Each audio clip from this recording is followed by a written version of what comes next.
सिंझोरो में ब्रोही इत्तेहाद जिले सांगर जे general secretary Haji Abdul Quddus Brohi की मेज़बानी में ब्रोही इत्तेहाद की गजाणी थी गुजरी। गजाणी की सदारत ब्रोही इत्तेहाद सिंध जे सीनियर नायब सदर CEO आवाज़ TV फैज़ ब्रोही कई, जैमें मेहमान खास अगुओ home secretary Ali Hasan Brohi पण शिरकत कई। उन मौके ते ब्रोही इत्तेहाद सांगर जिले के सदर नज़ीर अहमद ब्रोही, जनरल सेक्रेटरी हाजी अब्दुल कुद्दूस ब्रोही, फैसला कमेटी चेयरमैन खुदादाद ब्रोही, इंफॉर्मेशन सेक्रेटरी नूर ब्रोही, मोहम्मद हसन ब्रोही, हाजी बख्तियार ब्रोही, मोहम्मद खान ब्रोही समेत सांगर जिले के ओहदेदारन बड़े अंग में शिरकत कई। उन मौके ते इत्तेहाद के अगवाणन जो चवण हो तो असांजो मकसद ब्रोही बिरादरी के पोइते पियल माण्हुनि खे गॾु करे उन्हनि जी ख़िदमत करण आहे।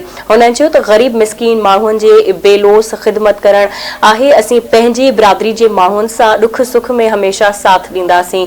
संदन चवण हो तो ब्रोही बिरादरी के नौजवाननि खे बेहतरीन तालीम ऐं रोज़गार ॾियारण लाइ जदोजहद कंदा रहंदासीं त जीअं हू मुल्क पाकिस्तान की बेहतरीन खिदमत करे सघन। उन मौके ते ब्रोही इत्तेहाद जिले सांगर के ओहदेदारन पारा आवाज़ TV के CEO फैज़ ब्रोही साहब के सिंध की सकाफत अजरक जा तोहफा पिण पेश कया।